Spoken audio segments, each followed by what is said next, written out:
going to prepare ourselves for a multiple look team, a size team, and as you guys know very well from covering Houston, a Mike Vrabel prepared team, which is we have to be sharp in all facets, especially when we're preparing for not only different looks, but how they use their players in matchups. So they do a great job of that, one of our tallest tasks of the year to this point, and we got to be on our P's and Q's with that. What do you think it is about a Mike Vrabel prepared team that makes it challenging? Yeah, guy who's a do-it-all, jack-of-all-trades guy himself as a player, and now as a coach, you can see it permeate to all of his players.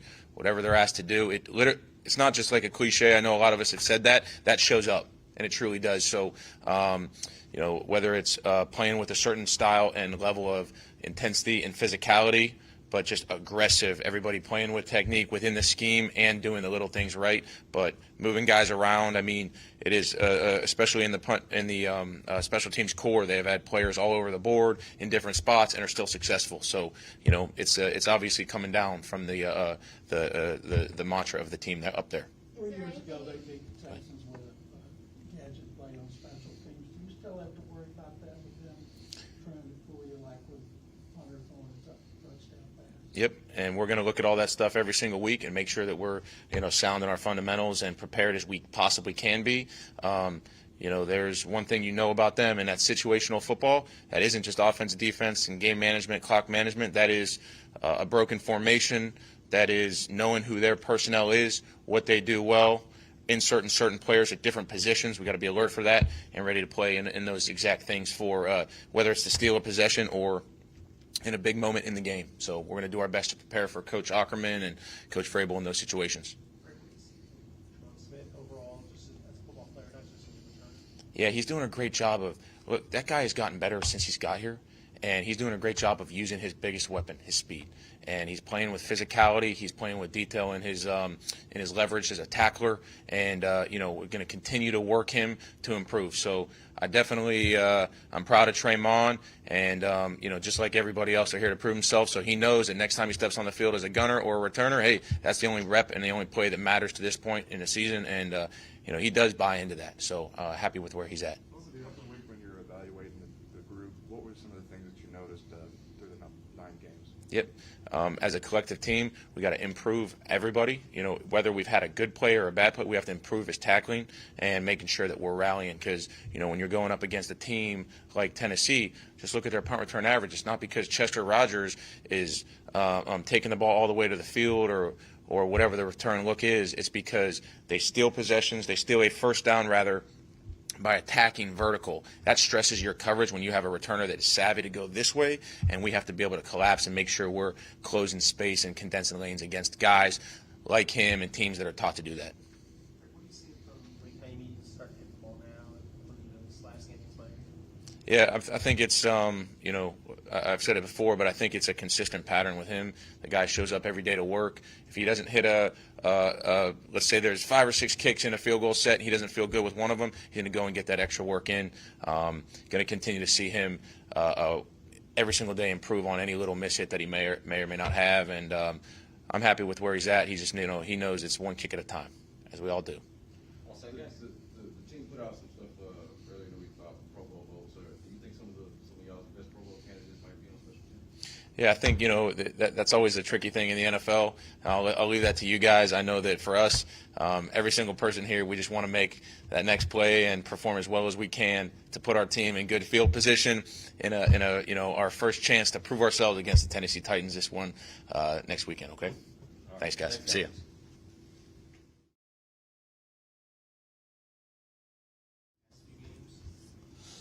Well, a lot. He's been productive. He's a good football player. Start with that, of course. That's understood.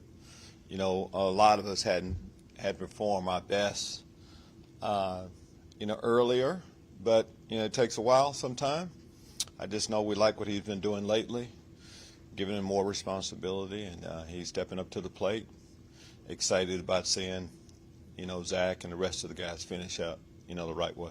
David Culley was telling us about how you guys moved Lonnie Johnson back to corner. Can you tell us just what went into that and kind of the process for that? I think when you come in, you're trying to get everybody in the right position. Some guys have flexibility. where they can play multiple positions, and you have to let them. You keep playing them, they'll tell you where you should go. And that was the case with Lonnie. He did some good things back at the safety position, mainly intercepting the football, but then didn't feel like that was his best position. We feel comfortable where he is now at corner. What were the things that ultimately led y'all to move him there? There's a lot of things that go. It's just not one thing. It's a body of work. For everything that we do, it's a body of work. We've been practice training camp, gone through games, practices, meetings, all of that. How has he handled the transition? Well, like you expect a good teammate too. There's a process. Everything we do, we feel like it's fair. I mean, there's video to kind of tell you what you should do with guys, and so Lonnie, he's at the corner position, and we're seeing marked improvement daily. How does that affect a player's development, just kind of moving back from corner and then safety? It's part of it, I think a player should be really concerned if he's not getting any time and there's not a plan for you. People aren't trying to work with you to find your best position. And I think the more positions you play, the better you become as a football player, making you learn an overall scheme, not just being isolated at one spot, from what I've seen in my history of coaching. Derrick Henry had 3 consecutive 200-yard games against the Texans, but A.J. Brown's killed him too. What is it about Brown? He only had 1 catch, 16 yards against the Saints, but he's had a bunch of 100-yard games since he came into the league. What's the key of him being so good, and why have the Texans not been able to do a better job against him? I'm still on that Derrick Henry. You say 200 games, 200 yards? 3 in a row. He's done that. He did that against a lot of teams. I'm going to say, you're talking about a great player. We have a better chance of beating them without him, and so that's a good start. But just talking about Brown, he's got great size. He'll block. He's a full receiver. I mean, he does it all. And I know what happened last week, but you look at his body of work, and it says we need to be ready. It's a big challenge for us. Kind of goes along with who they are as a football team, too.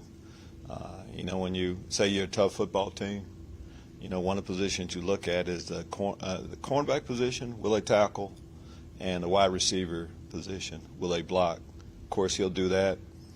And then catching the football, again, we'll have to have all bodies on deck knowing exactly where he is. What have you seen from the Titans as after Henry went out, as they've still been able to win without him? Oh, I think you have a philosophy. You don't change your philosophy based on one player, even though it's an MVP type player. They're set up a certain way, and it's the next guy up, and that's what we've seen. The guy that replaced him has carried the football a few times too, and I've seen him more than my share of times. We're both from the same area of town, area of the country, area of the state, but that don't give me an advantage with much. But Adrian Peterson is a heck of a player, and not just Adrian Peterson. Their entire stable of running backs fit what they do, so they won't change up much. Coach said that Cunningham called the plays. He hadn't done that before on defense. How did you think that he handled that with the Dolphins, and is that what kind of goes into that role, and how do you feel like you filled it? For us to let a guy do that says what we think of him, and you kind of grow into it. Sometimes when you're in a role and you don't have to be in another role. Christian Kirksey was a guy making the calls. He had an injury. Now it's about the next guy stepping up. It was Zach's time to do that, and he stepped up. And we like, as I said earlier, we like what he did. Zach's a smart football player, played a lot of football, and I think he liked being in that role, taking on more responsibility, and we'll continue to give it to him. Can a change like that, I don't know, see growth that you haven't seen in a player in weeks before? I think it's more, that's a part of it. But I think it's a lot more than that. I think you keep practicing, you keep playing, and eventually you get it. And we played our best defensive game last time. It just wasn't Zach. It was a lot of the guys. We set a standard, a bar, and we're hoping to achieve that and go farther. And Zach is a part of that, but it takes time to get the product right. In your first year as an NFL head coach, That's a long time ago. You know, I could tell you an awful lot about being the defensive coordinator now, but I think just like any job, you get in it. We all assume that we're really prepared for it, and you prepare as best you can, and you get in the role, and then things come up, and your background will take you through all of those challenges that come up when it's your first time. From anything in life, I feel like that's the case. Have you been able to lean on, or has David been able to lean on you, and have you been able to help him kind of go through those things? David has a plan for what he wants to do. I mean, he's been able to lead on. There's a lot of good coaches on our staff. My experience is there, absolutely. Do a couple Is there more. an expectation still that Neville Hewitt will still play a lot? I'm sorry, one more time? Will Neville Hewitt still play a lot at linebacker the way he did against Miami for him? Yes, and Neville played well. You know, we talked about Zach and Camus. Gruger-Hill has played well too, and his role changed a lot when Kristen went down. But Neville has been waiting. He's been primarily a special teams player for us, and he's done a good job with that. But last week, the last game he played, yeah, he stepped up. I think he might have been our leading tackler, where he's supposed to be. But that's how he prepares each day. So we're expecting him to take another step too. This is a kind of team that a player like Neville should play well against. Yes. Anything else? Using Brown as an example, why are some receivers able to get more yards after the catch than others, like Brown? Well, I think once you get the ball in your hands, John, to me, then it's about, I think you look at his size. He's bigger, stronger than most of the guys he's playing against. You start with that, you know. Cornerbacks, a lot smaller. So, you know, I think then he becomes a running back, and he's a hard guy to get down.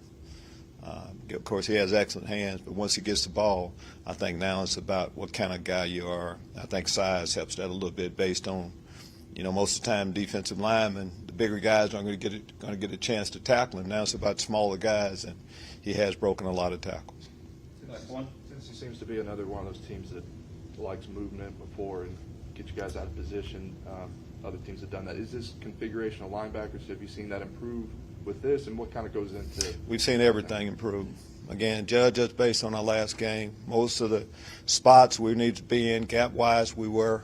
It takes a while to get, but that's the life in NFL. If you look at the offensive side of the football, we move just about every snap too.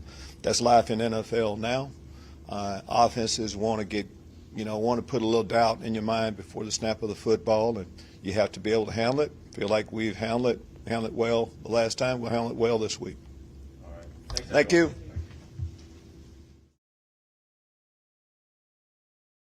His performance makes you feel like that he can put that quickly behind him. And what do you expect from him in this game? Yeah, I expect for him to come out and play well. Last week was very uncharacteristic of him as far as some of the decisions that he made that ended up in turnovers. So he knows that. We talked about it. We feel like we've got that corrected, so I'm looking forward to him coming out and bouncing back and again, playing a cleaner game. Jason, last week y'all identify what did work, what didn't work, throughout what didn't. How much different is the offense now, going forward after the evaluation? Yeah, I don't think it's different. I think obviously we'll be focusing more so on some of the more successful areas and try to eliminate some of the stuff that we haven't been very good at, but it's not like there's a huge overhaul. Tim, how frustrating has it been not to score a touchdown on the road? Yeah. Yeah, it's frustrating, John. But we got to find a way to get it done. So no matter how frustrating it is, for whatever reason, there's a multitude of them. We got to find a way to put the ball in the end zone. Yeah. So I mean, ultimately, I think everyone in the building's frustrated with it. And our guys are coming out and working to make sure that when those opportunities come up for us, and here in a few days, that we're able to punch it in. What would you say are some of those things that y'all are good at, some of the things y'all are trying to lean on? Yeah, I think throughout every game, there's been some stuff that we've been good at. Different aspects of running the football. I know the numbers probably don't reflect that, but certain schemes have been more efficient for us than others. Certain styles of genres of the pass game, if you will, have been more successful than others. So, again, it's just all about us being able to go back and identify it and not only identify by the numbers, but going and watching the film and seeing where the breakdowns are and why plays haven't worked and why plays have, and continue to try to find those combinations and eliminate the bad ones and accentuate the good ones. David Connolly talked to us earlier in the week. He spoke about, like, real specifically about some of their route running and how maybe not running the route exactly the right way affected retirement and hesitation going. Is there anything like that within the offense that makes you diagnose and say, hey, this is a specific thing we have to do better? Yeah, I think, I mean, in every position group, there's something that we need to improve on. So whether there's a specific route that we need to improve the timing on, or a specific, blocking technique that we need to improve on, or read by the quarterback, or read by the back, I think there's areas in every room that obviously we need to improve on. So yeah, I think that's part of it, but I don't think that's a major factor, no. David said earlier in the week that he gives you guys, as play callers, a lot of autonomy over the game plan, but kind of tells you what his general points of emphasis are. Over the course of a week, what is the dialogue like with him in terms of just formulating a game plan? Yeah. I mean, early on in the week, having conversations with him, figuring out how he wants to play the game.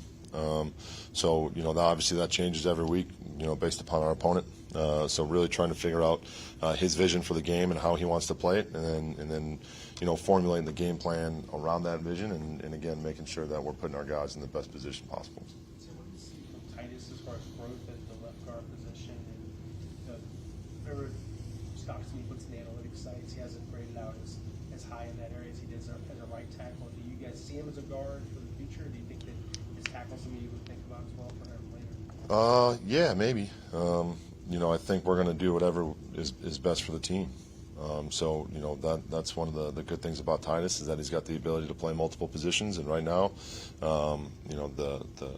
the best offensive line unit that we have, or the best offensive line group that we have, is with him playing guard. So he's getting better every week. I know probably the analytics don't necessarily reflect that.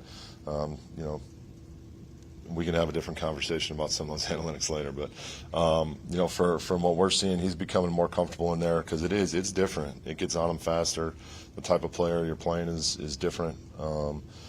Just the little nuances that go along with playing that position in the NFL are different than anything he's done in his career. So he's adjusted well, and just like everybody, we all need to continue to improve, but he's trending in the right direction. Tim Simmons has made some big plays. Yeah. Right now he's playing better than any time in his career. No doubt. How are you going to keep him from wrecking you out? Yeah, we got to know where he's at. I mean, you hit it right on the head. He's playing at a very, very high level. He's as good as any person we've played this year. Different than Donald, but, disruptive. He's big, he's strong, he's long, he plays hard, he's physical. So we need to know where he's at. We need to know how we're trying to attack him. And we just need to make sure that, again, as an offensive line, as a quarterback, as a running back, everybody's got a piece of it. We just need to understand the game plan and how we're, like you said, going to avoid putting him in positions where he can go and wreck the game. How does Vlad and Nico Autry change what they have, or I guess just add to how they can threaten you guys? Yeah, we're familiar with him, obviously coming from Indy. He's another player that's big and physical and versatile. So they move him around. He plays outside, he plays inside. They slide him inside on third down, and he brings a little bit of an edge to him that then they've always been a physical unit, but with him up front, like him and Simmons, like they're a tough group up front. So. He does a good job of playing hard, getting his hands in the way, and using his length and doing things along those lines. So, again, similar to Simmons, right? We got to make sure we understand who we're putting on him, try to avoid bad matchups, and try to figure out how we're going to attack him. All set, guys? Thank you. All right. Thank you, guys.